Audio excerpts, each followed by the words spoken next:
This is like a candy store for somebody that comes to us and says, I want this, I want this, I want this. Hello everybody, welcome to Search. This week we will talk about B2B e-commerce functionalities, mainly for manufacturers, industrial businesses, and B2B businesses. Now, I have a list here that I made. I can't remember all of this from the top of my head, but what I have, Joe, is advanced search and filter, custom quoting processes, custom ERP integrations, call tracking and CRM integrations, multi-add to cart and reorder functionalities, and tiered pricing and custom ordering processes and custom payment methods for specific customers in those tier pricing groups. Yeah. So that's a lot of stuff. So let's try to break it down as best as possible. We have these conversations a lot, and we have a custom functionality section on Optimum7, optimum7.com/custom-functionalities, I think.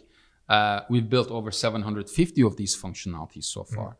And this is like a candy store for somebody that comes to us and says, I want this, I want this, I want this, right? But the most advanced ones that we have built are these ones. Let's talk about, I don't think I want to review them one by one, but let's talk about the overall effects of what this does for a B2B operation, right? You might be selling directly to consumers. You might be doing B2B. You might also be doing B2G, right? Mm-hmm. And you want custom levels, accounts, custom views. Like we have 100 of these. So when somebody comes to us, I guess talk to us about the top 3 requests that we get. Yeah.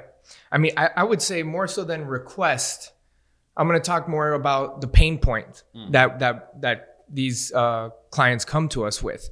Mainly, it's right now they're stuck in this old school way of taking orders over the phone, manually entering this data, Excel sheets, entering POs into Excel sheets, having sales reps reach out to longtime customers, offering them deals over the phone that then sometimes those discounts don't get added into.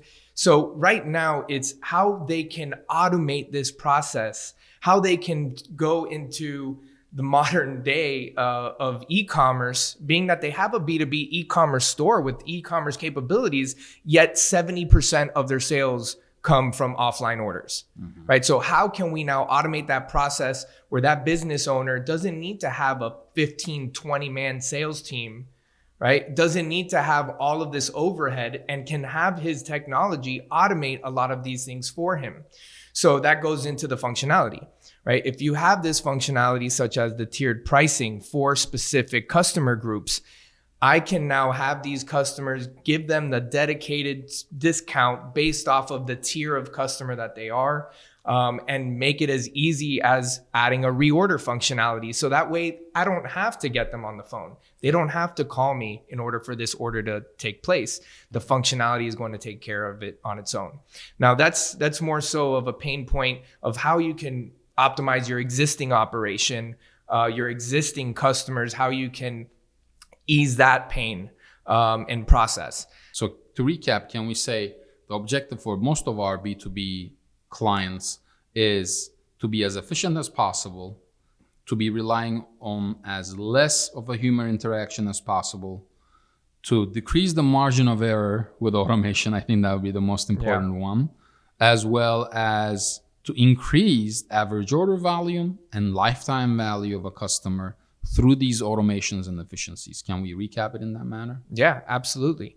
Essentially, we don't want manual processes anymore.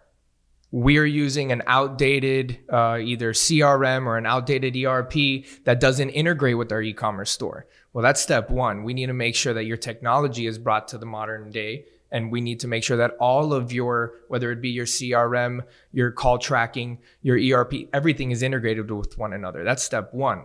Now, step 2 is how can we automate a lot of the manual processes that are currently taking place on the back end, while at the same time offering your end user a much better user experience throughout that purchasing journey, right? Throughout the reordering journey. Again, it's less of a headache for the end user. And at the same time, it's going to be less of a headache for the business owner once all of these processes are in place, once everything is automated appropriately. Now I want to give 2 examples about some of these functionalities. The first functionality that we get a lot, and I think there was a client that we implemented this for, where his quote processes or quote numbers increased by like 40%, which was ridiculous. So custom quoting processes, right? How can I encourage my users to submit custom quotes on a B2B e-commerce site where it's automated? You can add an item to cart, pay, or you can add an item to cart and then process a quote where you get a PDF quote, right? And at the same time, the second one is conditional payment options, where if the user Joe comes and logs onto the site, he needs to pay with a credit card. But if Michael comes in, I see that Michael purchased over $100,000 in the past 6 months because I have access to the history of orders, and I give the Michael to pay with a PO net 60, right? These are custom processes that we use for some of these B2B business owners, and these are requests that we get, and there are hundreds more. I mean, anything could be built on platforms like BigCommerce, Shopify, Volusion, 3D Cart, Magento, or even the enterprise ones, the custom ones. My last question to you is the following. We also have prospects that come in and they basically ask for a custom functionality, and we'll quote something. I mean, this ranges from $5,000 to $500,000, right? Depends on what you want.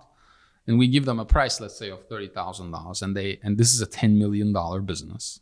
And they say, whoa, that's too much. I'm already making money the way I am, and I'm not going to invest $30,000 on this. What do you say to a prospect like that? That they think that they will be fine running their 1990 technologies and ERPs, and they're going to be able to compete with huge companies like Wayfair, Walmart, Overstock, Amazon. What do you say to those? So, I mean, pretty much the ones that come to us with that feedback or come to us with that rebuttal are typically, as you know, just as much of a dinosaur as their current e-commerce operation, right? So, and we all know what happened to the dinosaurs, right? They became extinct. So if you want to scale your business, if you not only scale, if you want your business to be around in the next 5 to 10 years, you need to invest into your business to ensure that your technology is up to date, that your processes are automated, right? There's no other way around it, because companies like you said, Wayfair, Walmart, they're continuously investing into their technology. They're continuously investing into their platform that is going to continue to evolve as technology evolves. And if you're not doing that as a small to medium-sized business owner or manufacturer, you're going to fall very, very, very far behind. You got it, Joe. That's it for this week. We'll talk to you guys next week.